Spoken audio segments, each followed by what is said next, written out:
a band of ancient warriors. They've cheated death for centuries. Eternity is a battlefield, and the only rule is never trust forever. Meet Andromache of Scythia.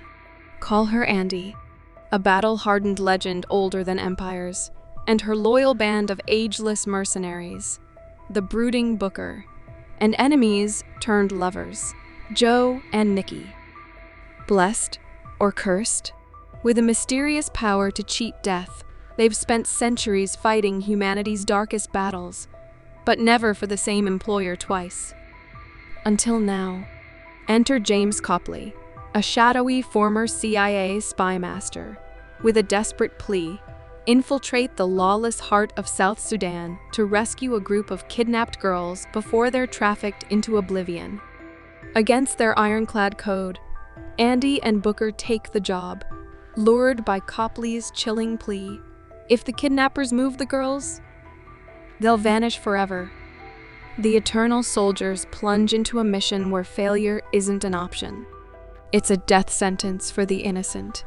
What begins as a rescue mission in the scorching chaos of South Sudan unravels into a deadly trap. No hostages, no mercy.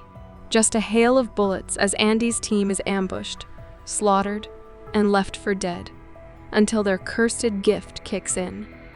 Rising from what should have been their graves, they unleash centuries of fury on their attackers, only to uncover the truth. Copley orchestrated it all. The real target wasn't the girls, it was them. Hidden cameras captured every wound closing, every resurrection. Now, the CIA's darkest corners know their secret. And Andy?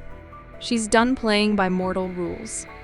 The immortal Queen of War has a new mission: hunt down Copley. Silence him, permanently. In the dust-choked mountains of Afghanistan, U.S. Marine Nile Freeman charges into a raid, only to meet a blade at her throat. Blood spills. Death looms. But death doesn't stick. Moments later, she gasps awake, her skin flawless, her mind haunted by visions of strangers she's never met. Strangers who dreamed of her. Across the globe, Andy's immortal crew jolts awake, shaken by the same nightmare.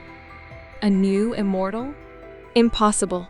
For 2 centuries, their ranks have stayed frozen until now. As Andy races to pull Nile into their fractured family, one truth burns: the rules have changed. The hunters are now the hunted. Andy tracks down Nile and snatches her from the jaws of a military lab, where scalpels and questions await.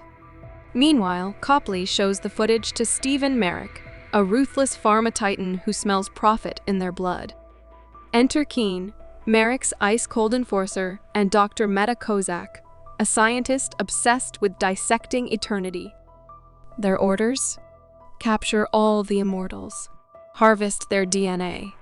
Crack Immortality's code, no matter the cost. Andy drags a defiant Nile, still reeling from her first brush with cursed immortality. Initially fits fly between the duo, but eventually Nile calms down and lowers her guard. The pair travel to a shadowy Parisian safe house, where Nile meets the rest of the group.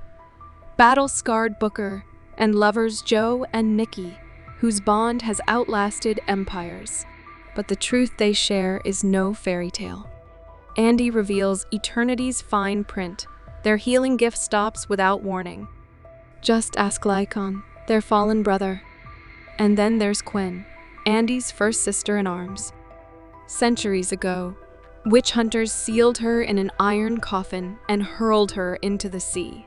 For 500 years, she's drowned, revived, and drowned again, her screams echoing in the immortals' dreams.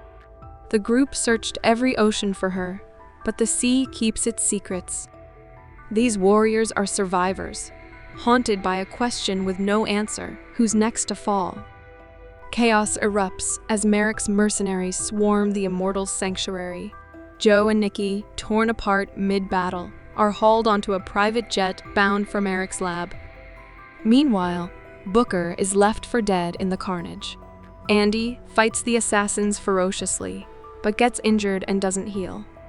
Panic flares, her ancient powers flickering out.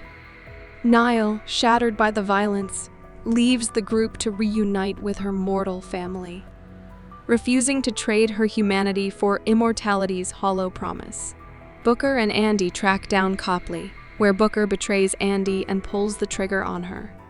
Booker believes Merrick could free them from the hell of immortality.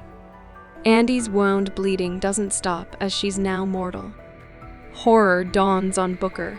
His betrayal might be her death sentence.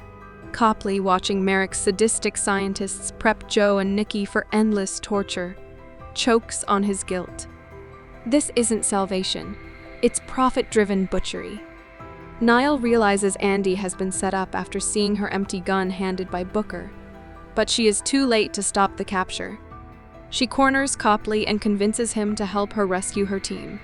Copley confesses that he was haunted by his wife's death due to cancer and wanted to end world suffering, not create monsters. Together, they plot a rescue. But with Andy's immortality fading, one question lingers. Can fractured allies outrun a billion-dollar empire hungry for their blood? Nile tears through Merrick's London fortress of glass and greed. Blades flash, bullets fly, and one by one, the Immortals break free. Their rage a symphony of shattered steel. But Merrick, cornered and desperate, aims a gun at Andy, now mortal. Nile tackles the tycoon, and together they plummet through a window. Justice served in freefall. In the aftermath, the Immortals face a harder battle, betrayal. Booker is sentenced to a century of exile. Copley, the repentant spymaster, explains how the descendants of those they saved have helped to make the world a better place. With purpose reignited, the team charge him to be their eyes in the world, to find battles worth their blood. 6 months later, in a Paris flat reeking of regret and whiskey, Booker's exile takes a twisted turn. A figure emerges from the shadows, and it is Quine. Thanks for watching. To catch all the latest from us, subscribe and hit the bell icon to get notified as soon as a new video drops. We'll see you in the next one.